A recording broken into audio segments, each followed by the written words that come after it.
Good evening sa ating lahat. Bago ko i-share sa inyo yung maiksing exhortation natin sa gabing ito, gusto ko lang i-share din sa inyo yung naging short exhortation namin last Saturday. Kasi related siya last Saturday dun sa Exit 20. Ang pamagat niya is there something should I know? Yun ang pamagat ng exhortation namin last Saturday dun sa Saturday group. Sabi ko nga sa introduction ko noon, kung ikaw, nung nag-aaral ka pa lang, high school or college, pagdating mo sa bahay, pag tinanong ka ng nanay o tatay mo, meron ba akong dapat malaman? Talagang kakabahan ka. Di po ba? Kahit naman siguro si Kuya Bernard, kung galing siya sa trabaho, pagkarating sa bahay at biglang tinanong ni Ate Irene ng, meron ba akong dapat malaman? Anong mararamdaman mo, Kuya? Di ba? Common sa atin yan. Lahat siguro tayo naka-experience na nung ganong klaseng eksena. Di ba? Yung bago kayo matulog, habang nagkwekwentuhan ngayon, sarap ng kwentuhan yun ng asawa mo, tapos biglang siningit yun, meron ba akong dapat malaman?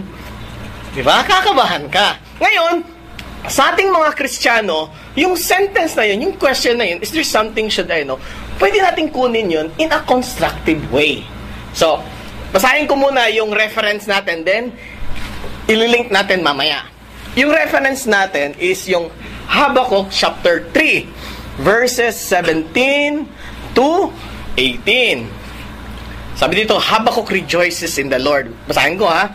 Though the fig tree should not blossom, nor fruit be on the vines, the produce of olive fail, and the fields yield no food. The flock be cut off from the fold, and there be no herd in the stalls. Yet I will rejoice in the Lord. I will take joy in God of my salvation. Ang pamagat po ng exhortation natin sa gabing ito is the voice of faith. Let's take the word voice as a symbolism ng faith na meron tayo. Diba? Yung boses natin, minsan pabago-bago naman yung boses natin. Not all the time na yung boses natin, kondisyon parate. Sa mga worship leader, hindi naman all the time na talagang meron kang kalakasan. Yung voice mo, kondisyon na kondisyon. The same thing din sa faith ng isang tao. At makikita natin yan kung ano yung mga dahilan kung bakit minsan yung faith natin nanghihina. Okay, sabi dito ng author, sabi niya, the news was shocking. The tears came so quickly, I couldn't fight them. My mind raced with question, and fear threatened to overwhelm.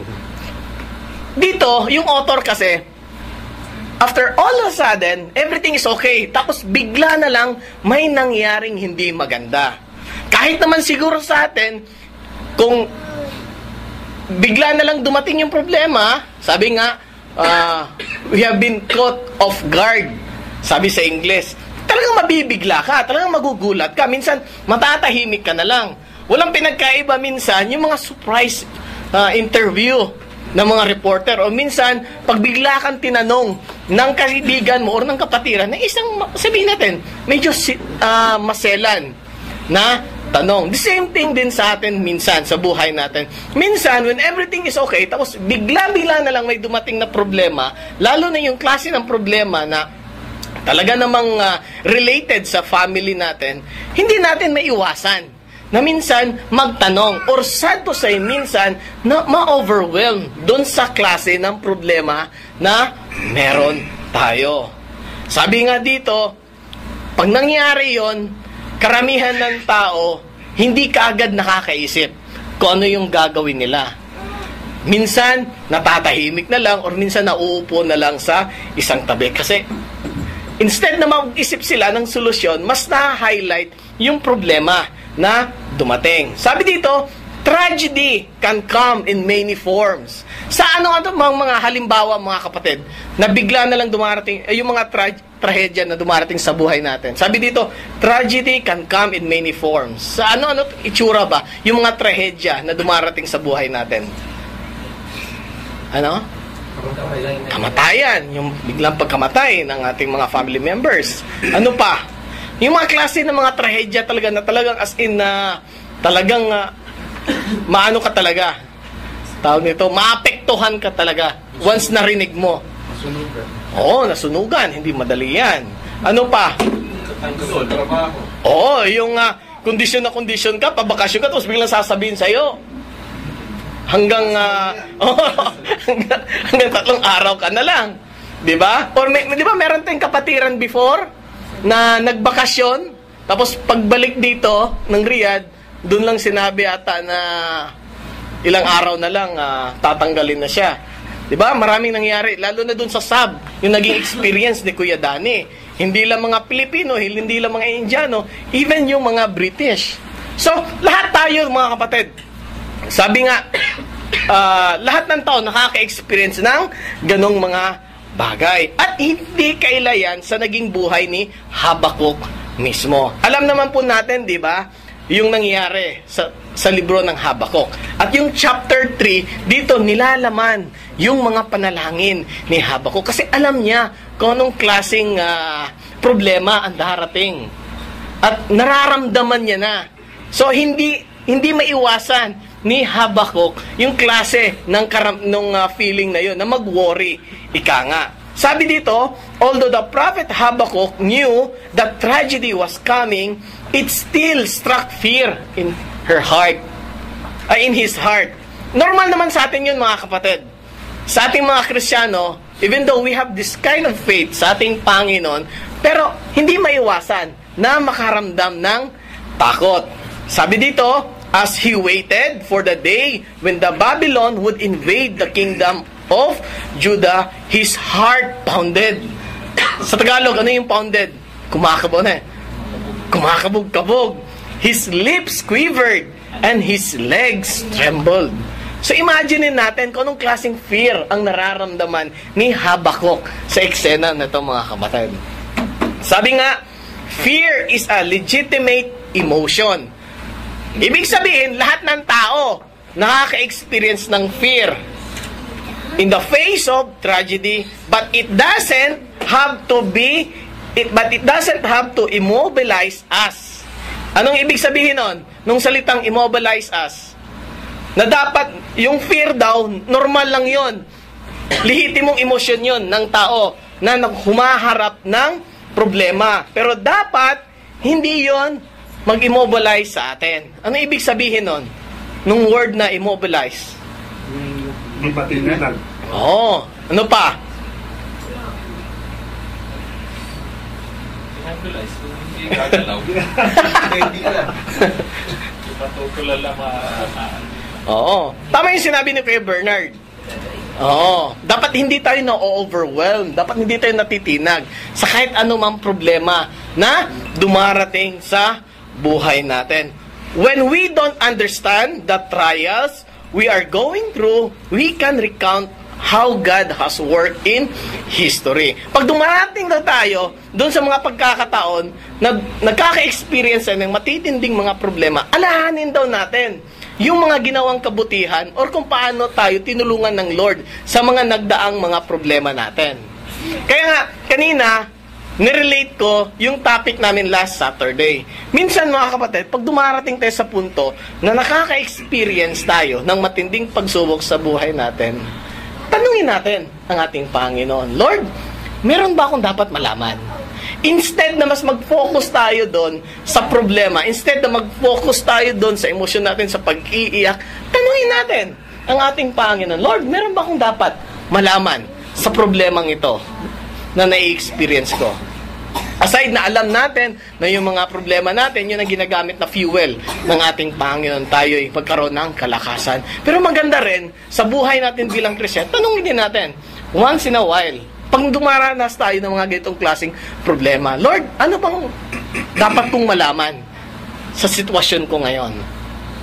Diba? Yung mga ganong klaseng mga tanong, mga kapatid, sabi ko nga dun sa Bible study namin, minsan, hindi pa sumasagot ang ating Panginoon. But if we are very sincere, nanggagaling sa ating puso, yung tanong na yun na, Lord, meron ba akong dapat matutunan? Minsan, di pa tumutugon ng ating Panginoon, nakakaramdam na tayo ng comfort.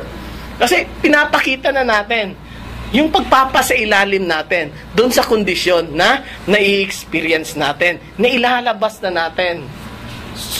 pinapakita natin yung pagiging dependent natin sa ating Panginoon. At yun nga ang ginawa ni Prophet Habakkuk, mga kapatid. Sabi dito, it didn't chase away his fear, but it gave him the courage to move on by choosing to praise the Lord.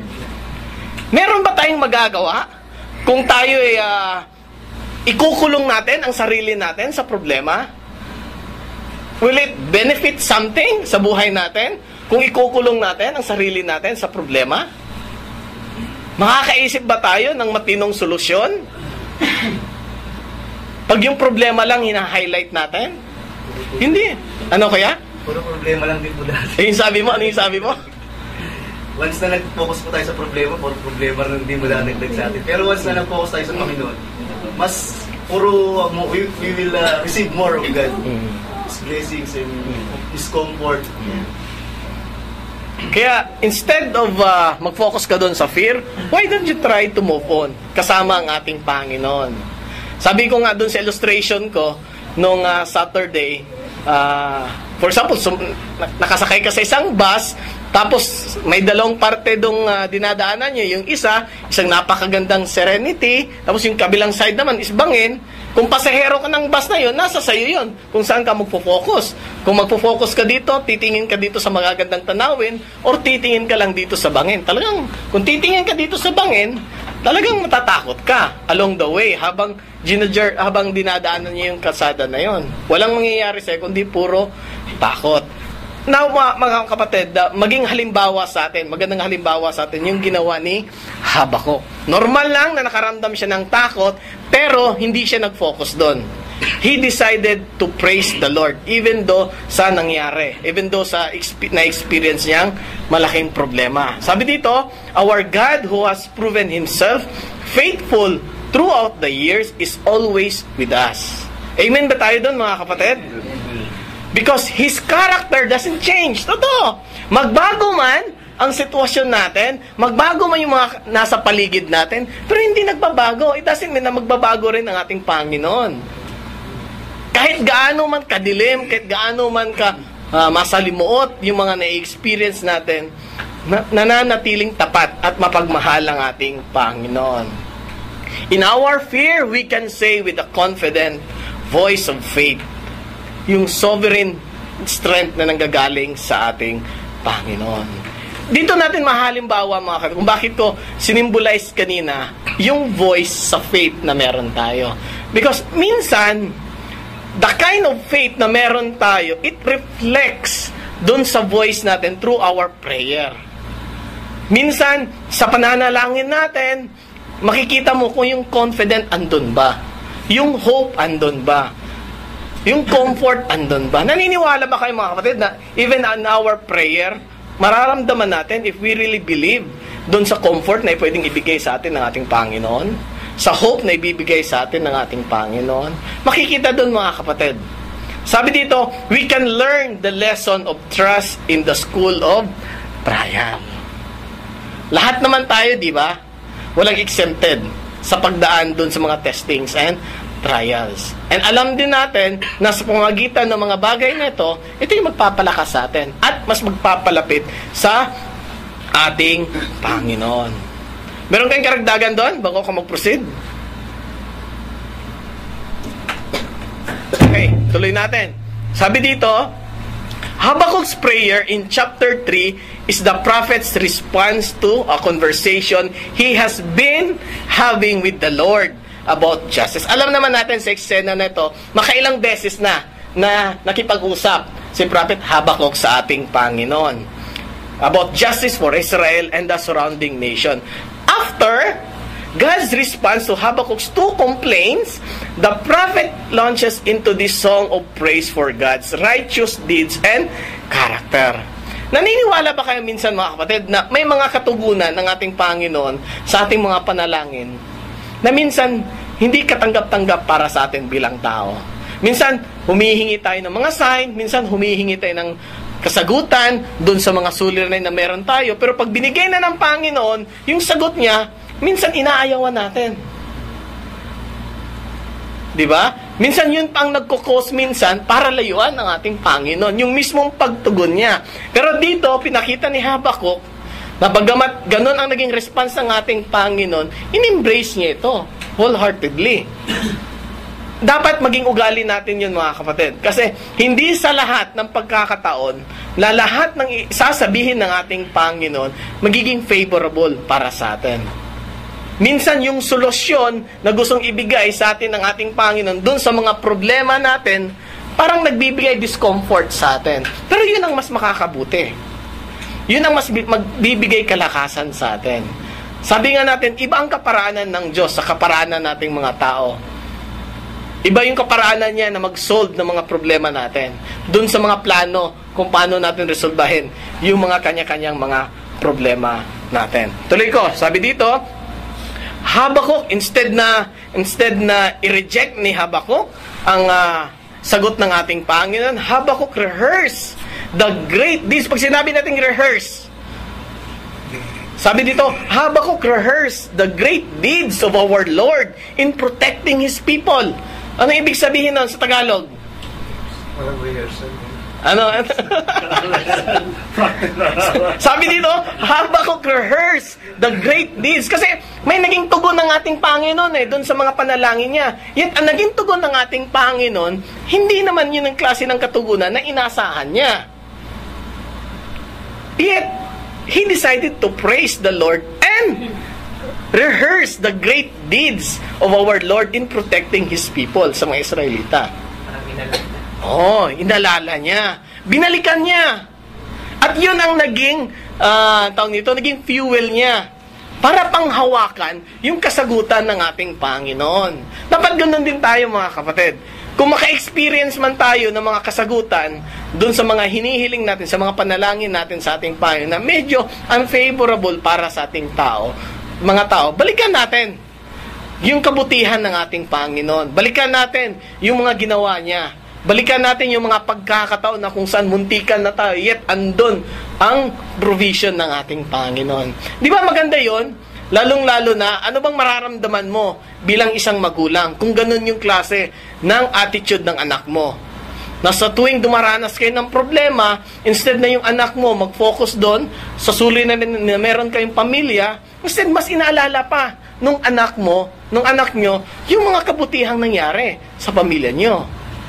Diba? Instead na yung anak mo, doon sa na-experience na problema nyo, instead sisihin ka ng anak mo, mas inalala patuloy ng anak yung kabutihan ng nanay. Kung paano niya pinakita yung pagmamahal niya sa kanyang mga anak. So, dapat ganun tayo, mga kapatid. Alam niyo, yung attitude natin bilang Kristiyano, mga kapatid, it will really reflect dun sa klase ng magiging karakter natin on how we absorb or how we accept yung mga katugunan ng ating Panginoon sa ating mga panalangin. Kasi hindi naman lahat not all the time, receptive tayo doon sa binibigay na kasagutan ng ating Panginoon. At minsan, yun ang nagiging dahilan kung bakit parang yung boses natin nawawala. Yung faith natin nababawasan. Na instead sumagot na nga ang ating Panginoon, sinisi mo patuloy. Kasi yung naging kasagutan ng ating Panginoon sa panalangin mo, hindi yun yung gusto mo. Okay? Tuloy natin. Sabi dito, but he also admit his fear when he sees the demonstration of God's power and judgment. But his fear does not control him because God is his hope and strength. Normal lang ng mga kapatid na ipakita natin na bilang tao, natatakot tayo. Lalo na sa paanan ng ating Panginoon. Normal lang sa ating mga Kristiyano na ipakita natin sa ating Panginoon yung mga limitation na meron tayo. It doesn't mean yung pagluhod natin or yung pag-iyak natin is kabawasan yon bilang pagkatao natin o sa bilang pagka-Kristiyano natin. The more na umiiyak tayo sa paanan ng ating Panginoon, the more na mas nagiging dependent tayo at mas pinapakita natin yung yung sandigan natin is ang Panginoon. Okay? Tuloy ko. Sabi dito, but his fear does not control him because God is his hope and strength. Tanong ko, mga kapatid, where do we get our hope and strength? Ngayon, saan natin kinukuha? yung hope and strength natin? Sa Panginoon. Sure? Okay. Alam nyo, kasi minsan nakikita yan. Sabi ko nga kanina, nakikita yan sa mga panalangin natin on how we pray. Kung talagang nanggagaling sa Diyos yung hope and strength na meron tayo. So mamaya po, sa ating corporate prayer, ipakita natin yung one voice na nagpapakita ng kalakasan na nanggagaling sa ating Panginoon. Mamaya, sa corporate prayer natin, sa ating mga panalangin, ipakita natin na nagkakaisa tayo dun sa mga adhikain natin. Bagamat meron tayong kanya-kanyang mga na-experience na mga kabigatan, ipakita natin sa ating Panginoon na lahat tayo dependent sa Kanya at lahat tayo, we are willing to absorb na kung ano man ang katugunan na ibibigay niya sa atin. Okay, additional po, hanggang dun lang. Karagdagan?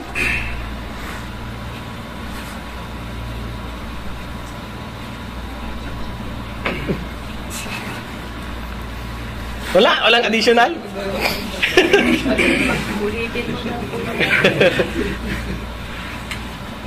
Yung sa ano ko yun, yung sa Philippians po, yung si Paul is nasa ano siya, nasa kulungan siya.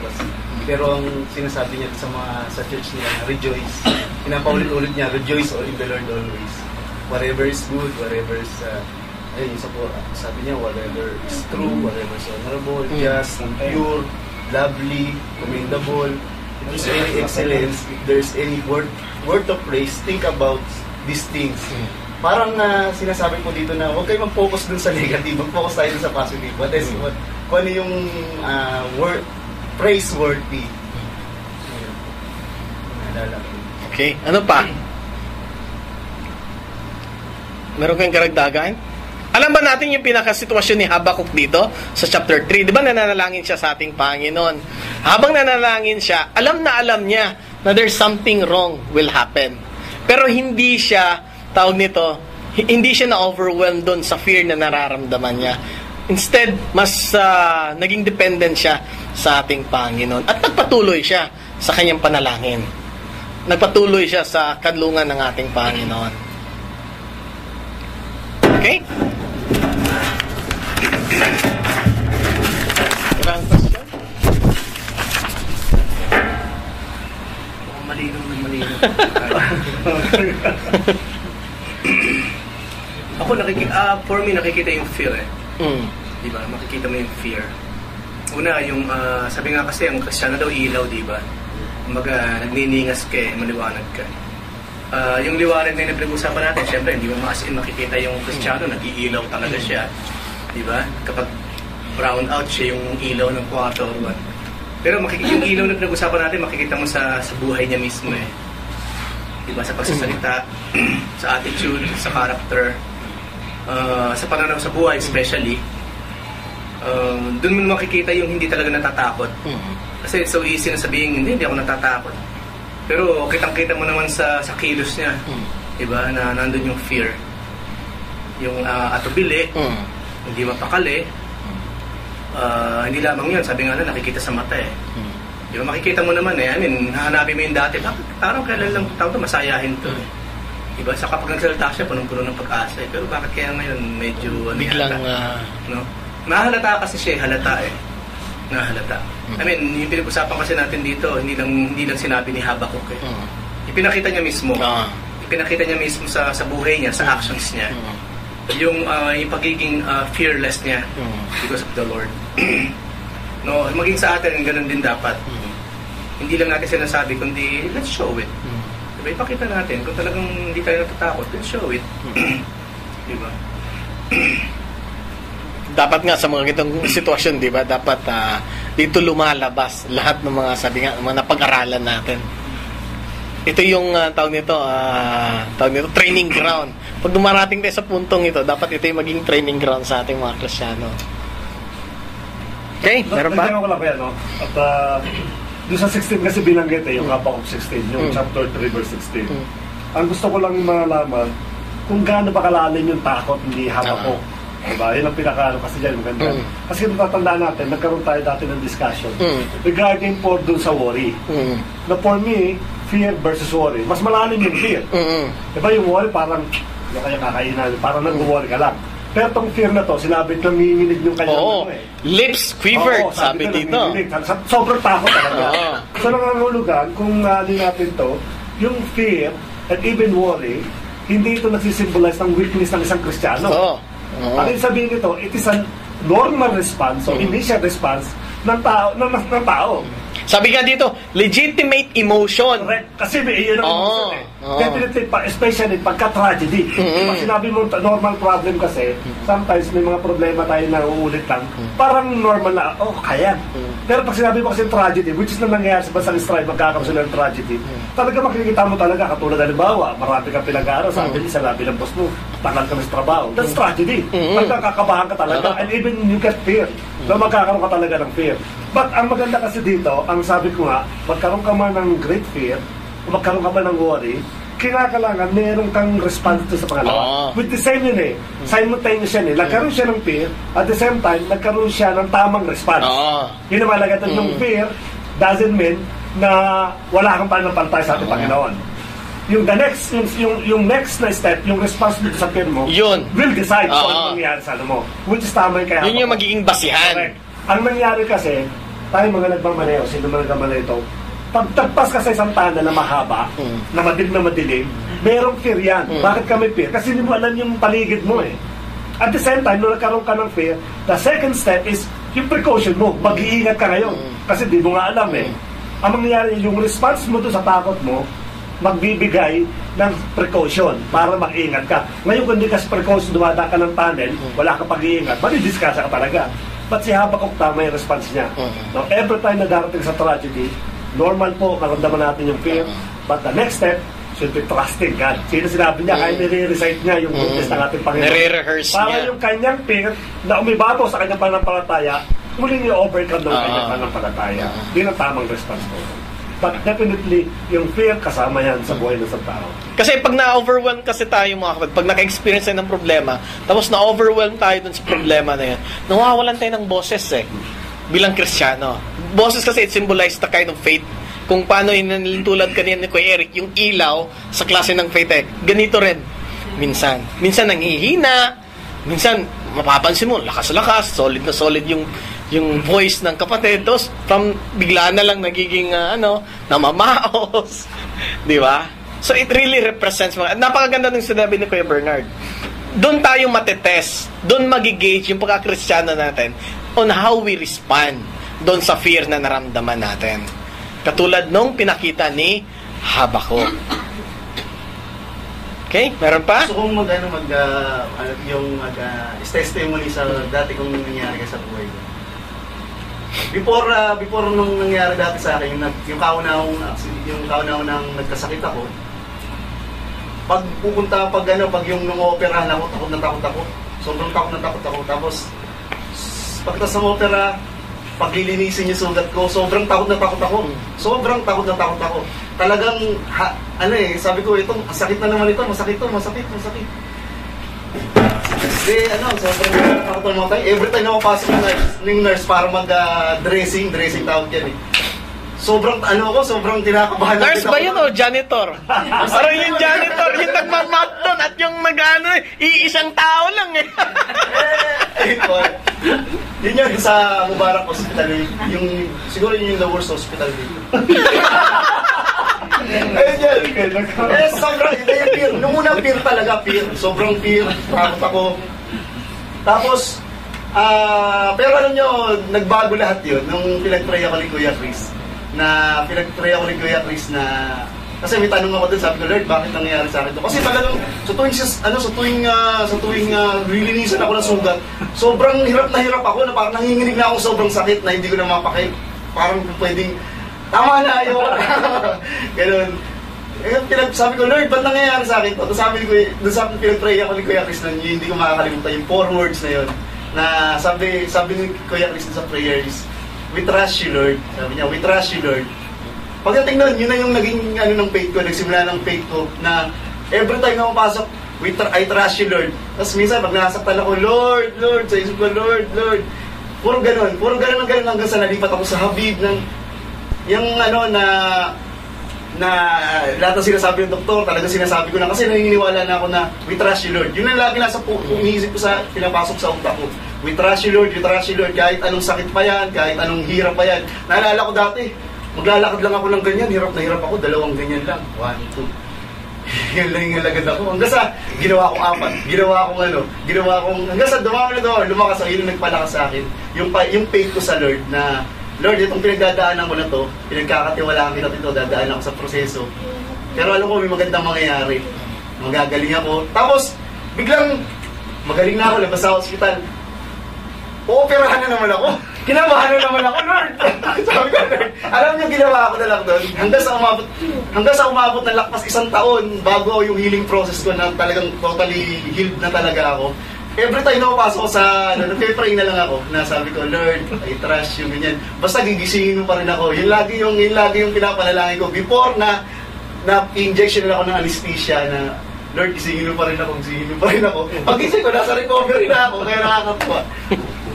Yun, basta tiwala lang sa Panginoon na sa ano man nangyayari, negative o positive situation. Mahal ka ng Panginoon eh, kaya hindi ka niya hayaan na yung kumbaga, hindi ko rin makalimutan yung sa bulag, yung nadaanan ni Jesus Christ na bulag siya mula pagkabata. Yung Panginoon natin, hindi siya yung Panginoon na basta dadaanan ka lang, wala akong pakialam sa'yo. Hindi, pinagaling niya yung bulag. Yung lagi natin ipapasok sa isip natin na yung Panginoon, may ano sa atin, may concern siya sa atin, na even though ganun tayo simula pagkabata, kaya niyang baguhin walang limitation yung goodness ng Panginoon para sa atin. Dagdag ko, regarding dun sa naging tanong ko kanina, yung is there something should I know? Yung kasagutan kasi nun mga kapit, dun sa tanong na yon, makikita natin dun on how, right after on how we respond dun sa fear. Yung kasagutan nun, hindi natin matutuklasan habang nararamdaman natin yung fear. Makukuha natin yung kasagutan after, once we respond, kung ano yung magiging response natin. Kasi doon lang magiging malinaw lahat kung bakit nangyari ito. At doon natin matutunan, kailangan ko palang pagdaanan to. Kasi ito yung klase ng lesson na gustong ibigay sa atin ng ating Panginoon. Kaya nga, sa buhay Kristiyano, normal lang na dumaan tayo ng mga pagsubok, dapat bumangon. Pag na tayo nadapa, bumangon. Pag nadapa ulit, dapat bangon ulit. Okay? Meron pa? Trusting God is a way of life. Okay, parte yan. Kasi kung tutuusin yung buhay ni Job, napakamaliwasan. Wala siyang problema during that time. Pero may fear siya. Nabubuhay siya sa fear. Baka yung mga anak niya magkasala. Diba? Kaya ang reaction niya para ma-overcome yung fear para sa mga anak niya, lagi siya nag-handle. Diba? So, tayo, yung mga madidib na fear natin sa buhay, instead of palakihin siya o hintayin nating mangyari yun, meron na tayong remedyo agad. Yun yung prayer natin everyday. So, to prevent that from coming. Pero kay Job, dumating pa rin siya, di ba? Pero nung nandun siya sa sitwasyon na talagang dinaranas niya na yung talagang katatakutan sa buhay niya, maganda pa rin ang response niya.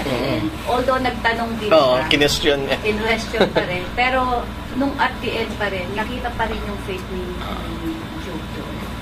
So sa atin, sa maliliit na kaparaanan, meron tayong fear, huwag mong sabihin napakataas ng faith mo, yung spirituality mo sa Lord. Talagang dadaan at dadaan ka doon. Sa lahat naman ng mga Bible character na nabanggit sa Biblia, sa lahat ng dumaan ng pagsubok, makikita natin yung pagkatao nila eh.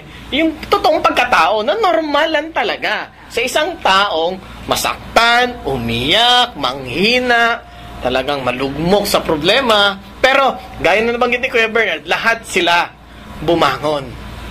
At doon nakita yung katatagan ng pananampalataya na meron sila. Kaya kanina nga sinabi ko sa panghuling part, mamaya sa corporate prayer natin, sa panalangin natin, ipakita natin yung boses natin. Yung boses ng kalakasan ng gagaling sa ating Panginoon. Sa ating mga panalangin, ipakita natin na nanggagaling sa ating Panginoon yung pag-asa na meron tayo. At na anumang problema na meron tayo ngayon, ano may mga pagsubok na meron tayo ngayon, kakayanin natin ito sa tulong ng ating Panginoon. Okay, iba pa? Meron pang karagdagan? Dalawa na lang bago tayo manalangin. Elsa, nagre-raise ka ng hands. Kay Johnny, meron kang ano? Kay Arman.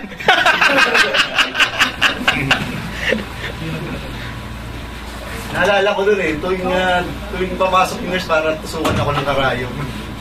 Sakit, kinakabahan ako. Tapos yung bandang huli na wala na silang matusukan sa akin lahat natusukan na nila. Iba yung sitwasyon niya Oo, talaga. Habang nakahiga ka doon, yung janitor na nagmamap. Tapos sabi mo, Nurse! Sir, ano po sir? Biglang binitawan yung map Biglang nagpalit na yun. Ngayon nga nakakatuwa yun, yung pangyayari na yun dati natin ako sa ospital na Mubarak Hospital. Na naghahanap kami ng ospital para ililipat ako. Tapos pinag-pray ako ng mga kapatid na sana Lord, kung may bibigay kang ospital sa Al-Habib na lang. Yun sabi nilang prayer nila ng mga time na yun. And sobrang galing, sobrang bait talaga nila. Doon niya ako dinala sa ospital nila na nandun yung lahat ng mga kapatiran, dami kong nurse doon. Kaya siguro, siyempre pag nakikita mo na maraming tumaano sa'yo, maraming tumutulong sa'yo, nandun yung sinusuportahan ka nila, doon din yung mas nakakadagdag yun. Bukod dun sa pananampalataya natin sa Panginoon, iba pa rin kasi talaga yung meron talagang mga kapatiran na moral support din. Kasi imagine mo that time, Kuya Billy, doon sa na-experience mo, kung hinayaan mong tawag nito, ma-overwhelm ka doon sa sitwasyon mo, sa kalungkutan na meron ka, anong mangyayari sa'yo?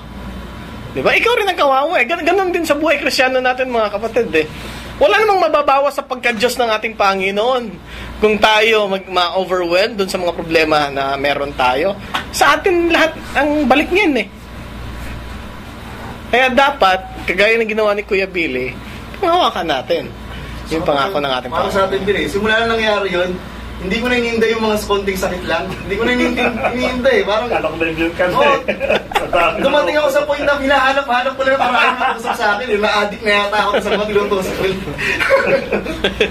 Tapos yung mga, kaya yung gaya nga sabi ko na naglalakad ako dati, isang ganyan lang. Na ako sakit, tapos pagod. Na ano ko yun, talagang paulit. Kaya si Kuya Gilbert, tingin ko dito, lakas sumipa nito. Tapos yan. Okay, meron pa? Bago tayo mag-closing? May isa raw na pastor, no? At tinanong siya ng isang tao, sabi sa kanya, Pastor, do you think yung pagkakalagay ng vital organs natin, kasi hindi tayo doon eh, nasa perfect place ba yan? Sabi niya, because God is a perfect God. Definitely, kung ano yung pagkakalagay siya, it's a perfect place. Sabi niya, kita mo yung puso natin, bakit daw inilagay? Mababa sa ating head. Sabi niya gano'n. Sapagkat, yung emotion natin, dapat ina-analyze ng heart natin. Kasi above siya eh. Kasi sabihin, kaya normally, ang kaaway kasi, at tinitira yung emotion natin eh. Kaya kapag natira yung emotion natin, hindi mo ginamit yung head mo, ina-analyze mo, pagpapatap yan, ang mangyari niya, kung ano ang maisipan mo, ganun mangyari, wala ka nans. At ang sabi niya, above everything, inilagay yung faith, which is beyond the emotion, beyond yung five senses. Kaya sabi niya, kaya pagka sa isang Kristiyano, paggagamit ka sa isang sitwasyon, ulang-ulang gagamit ka ng emotion, tatakbo sa mind, but above everything, dapat yung faith mo magde-decide. Kasi yung talagang decision maker sa isang Kristiyano. Kaya nga, yun ang pinagkaloob sa isang Kristiyano ng ating Panginoon. Immediately, faith ang pinagkaloob niya kagad. Why? Kasi in every decision, faith, kinakailangan lang siya magde-decide. Hindi yung head, hindi yung emotion, kundi yung above everything, which is your faith. Dapat mag-decide. Tsaka nakikita naman natin yan sa katangian na meron ng ating Panginoon, di ba? Sa mga pag-aaral natin, naniniwala tayo na yung pinapakita ng Diyos parati that He is a rational God. Hindi, makikita natin yan even sa Book of Genesis pa lang. Makikita natin doon. One of the reason kung bakit ang angel ng ating angel of the Lord ang siyang nagsara ng pintuan ng arko, di ba?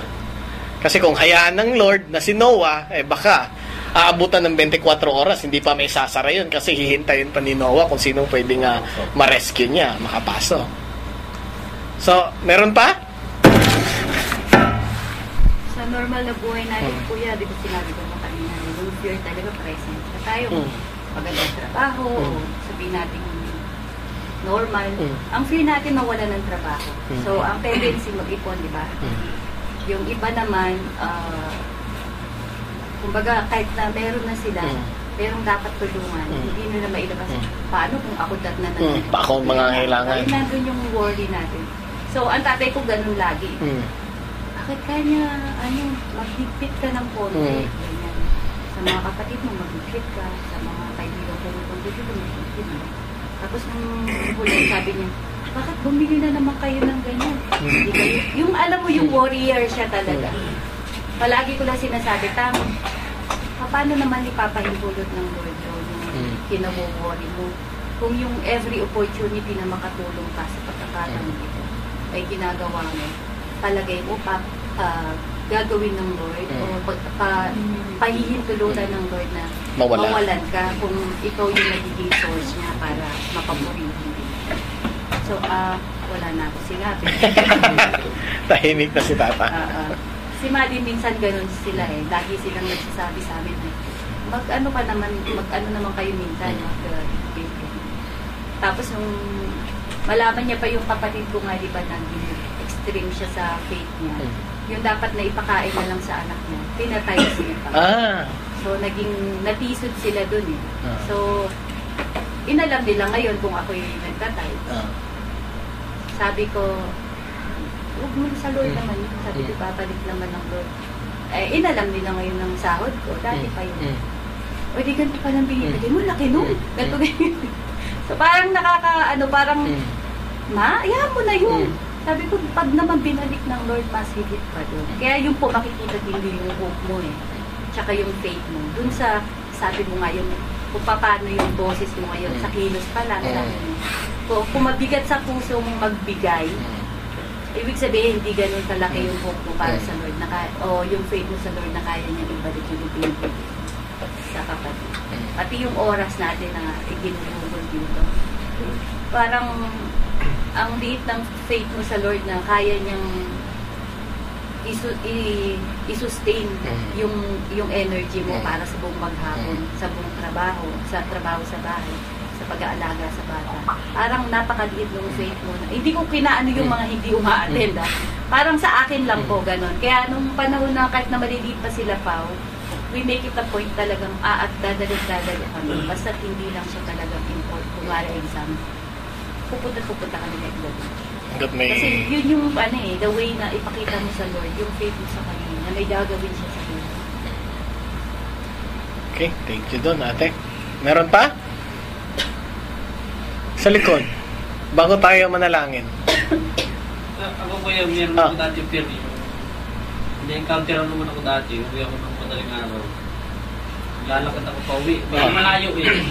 Sa malayo pa lang, nakikita ko na siya yung parang sabog na lasing na merong gulpi-gulpi. Gano'n na siya, may dinudukot ng baril. Gusto ko tumakbo na takot na nung matay na ako. Sige, panyata ko. Sabi ko gano'n, sabi ko na lang, Lord, tulungan ko, Lord eh. Ganyan ko siya yung dumiretso ka lang. Sinalubong ko siya, kay Lord ako, sabi ko, kay Lord ako. Ganyan niya na, may hawak na baril, sabi niya, ikaw ba yung bumulpi sa akin? Parang malapit din sa palengke, parang napag-anuhan ka. Napagkamalan. Sabi ko, hindi po, ngayon pa lang po ako pauwi. Ano yung mata niya? Parang tilig niya muna ako sa mata ko. Parang nagsisinungaling ka. Parang sabi ko, tapos umalis siya. Sabi ko, Lord, salamat. Pero yung nakukuha ka na namin, parang gusto ko ng nalambot pa ako sa takot. Oo. Kahit sino kung tutukan ka ng barel. Sabi ko, nung uwi nga ako, Lord, salamat po. Simula, hindi na ako pinalabas ng nanay ko. Pero, bagamat ganon yung klase ng fear na na-experience mo, nakita mo naman yung provision, yung pag-iingat ng Lord, di ba? Hindi mo personally may experience yung pag-respond ng ating Panginoon kung paano kaingatan that night kung hindi ka dumiretso. Kung umatras ka, di ba? So, alalahanin mo yon. So, sa tuwing makakita ka ngayon ng mga lasing, kahit 10 pa yan, diretso lang! Wisdom.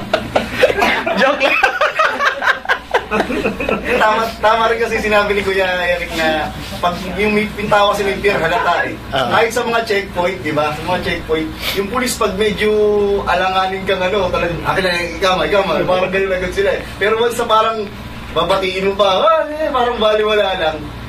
Kahit meron ka siguro dalang bomba, hindi ka mapansin. Totoo yung mga kapatid, kasi yung boldness natin, nakikita talaga yan sa mga bosses natin, sa mga panalangin natin. Nakikita yan kung paano natin i-declare ka. Okay? Wala na? Wala na ba? Share ko na si Neil. Naalala ko na si Pastor Neil.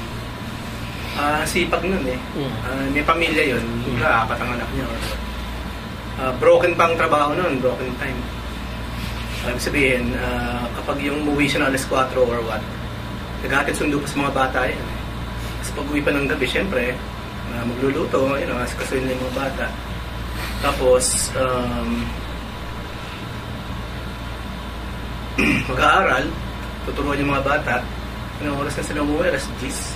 Pero matutulog sila alas 12 or what.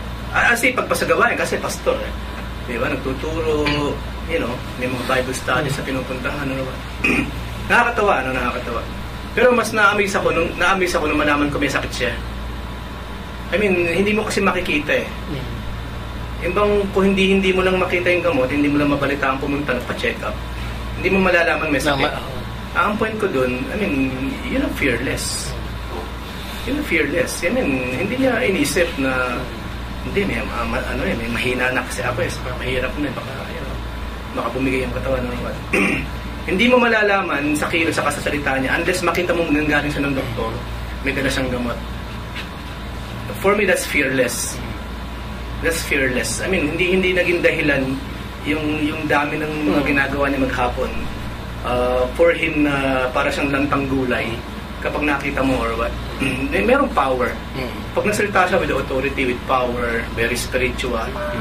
Sa kabila ng lahat ng yun, for me, that is really, really fearless.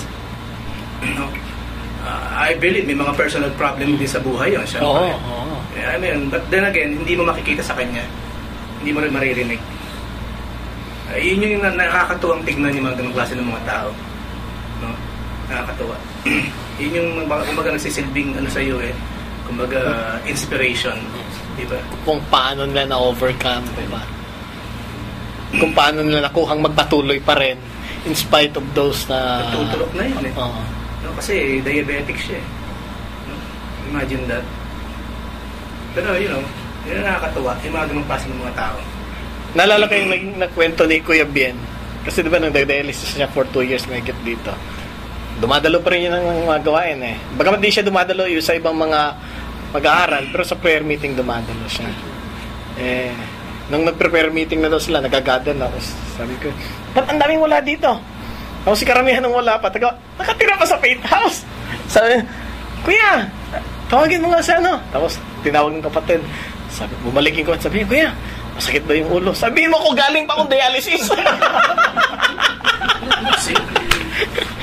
Nakikita naman natin na yung katawan ni Kuya Ben, alam, bumigay yun, di ba? Pumayat din niya. Pero hindi yun naging dahilan na, kaya, lahat sila, wala silang dahilan talaga Alam mo nakakalungkot at na parang to be actually, prayer din. Okay lang.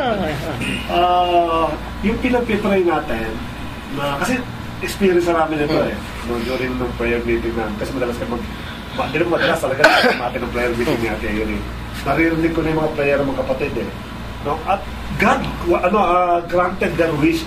Yung panalangin. Yung panalangin. Ang problema, nung binigay yung blessing mismo siyang umahadla ngayon.